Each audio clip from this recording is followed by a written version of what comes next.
তোমালোকে question number হেৰিটো চোৱা 76টো চোৱা ইউনিট অফ ইয়ংছ মডুলাছ মানে ই ইউনিটটো কি এই ইউনিটটোতো এনে তোমাৰ কি হয় কোৱাচোন তোমালোকে জানা নে নাজানা ই ইউনিটটো হ'ব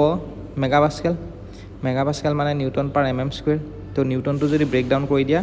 আৰু চেণ্টিমিটাৰত যদি এম এমটো যদি চেণ্টিমিটাৰত লৈ যোৱা তেতিয়াহ'লে কেজি চেণ্টিমিটাৰ স্কুৱেৰ হৈ যায় সেইকাৰণে আমাৰ অপশ্যন ডি হ'ব ঠিক আছে নেক্সট এইটোতো পাৰিবা এইবোৰ ষ্ট্ৰেইনৰ এইটো বস্তুটো পাৰিবাই ষ্ট্ৰেইন কোনটো হৈছে ষ্ট্ৰেইন এক্স ৱাই কোনটো হ'ব কোৱাচোন ষ্ট্ৰেইন যোনটো আছে ষ্ট্ৰেইন কম্পনেণ্ট এক্স ৱাই সেইটোৰ কাৰণে হ'ব তোমালোকৰ del U by del Y plus del V by del X সেইটো option C strain X Y কাৰণে del U by del Y plus del V by del X সেইটো option C হ'ব next question number 79টো চোৱা the Poisson's ratio' for most of the material is close to কি হ'ব close to 1/3 হয় মনত ৰাখিব মানে মেক্সিমাম মেটেৰিয়েল মানে তোমাৰ 0.3 ওচৰা-ওচৰি থাকে পয়জনছ ৰেচিঅ'টো মেক্সিমাম মানে তোমাৰ পয়জনছ ৰেচিঅ'টো 0.3 ওচৰা-ওচৰি থাকে তো 0.3 মানে কি হ'ব 0.3 মানে 1/3 হয় 1/3টোক যদি ডিভাইড কৰা 0.333 তেনেকৈ যায়তো সেইটোৱে নেক্সট আছে a thin mild wire is loaded by applying load in equal increment till its break. The extension noted with increasing load will behave as under কি হ'ব option D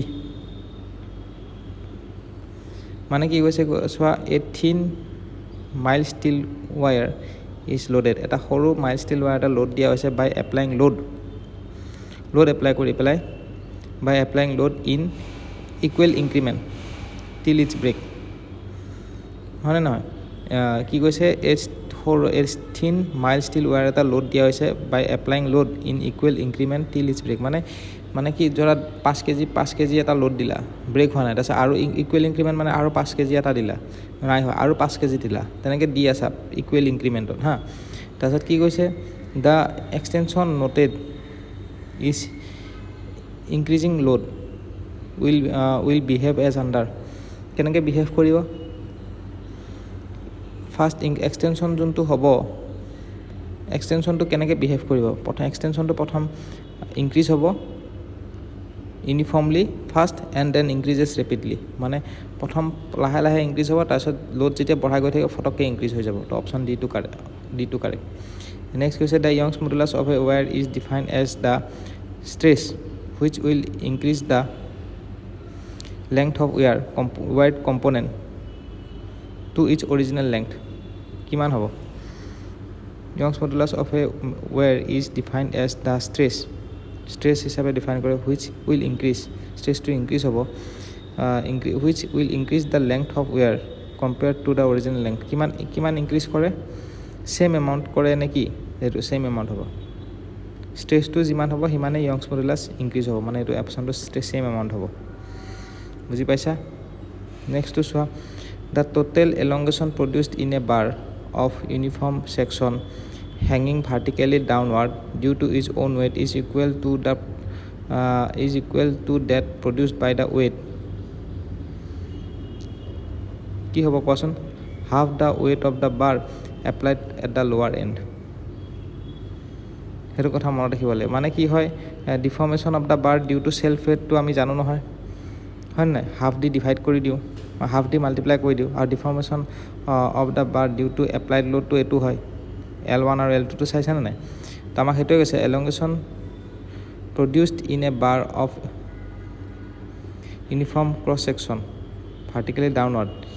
due to its own weight is equal to কি হ'ব equal to produced by weight দি পেলাই যিমান produce হ'ব এইটো কি হৈ যাব হাফ হৈ যাব হয় নাই option B to correct next strain is defined as the ratio strain to কি হ'ব change in length divided by original length strain is defined as the option D change in volume divided by original volume change in length divided by original length change in cross section divided by original cross section গোটেইখিনি correct হয় strainer হা তাৰপিছত 85 টো চোৱা কি কৈছে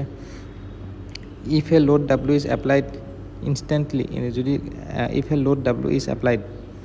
instantly on a bar of cross section A, then the stress induced in the bar, stressটো কিমান ইনডিউচড হ'ব? ইনষ্টেণ্টলি যদি এপ্লাই কৰা তেতিয়াহ'লে তোমালোকৰ ষ্ট্ৰেছ ইনডিউচটো হ'ব এইটো হেৰি হৈ যাব, অপশ্যন C2 হ'ব, 2 টাইমছ হৈ যাব হয়নে, 2 টাইমছ অফ WAB হ'ব। ঠিক আছে দিয়া, এইটো ৰিজনটো দিয়া আছে চোৱা, impact load is equal two 2 times of WAB হয়, সেইটো আমি পাইছিলোঁ হয়নে। তো নেক্সট আমি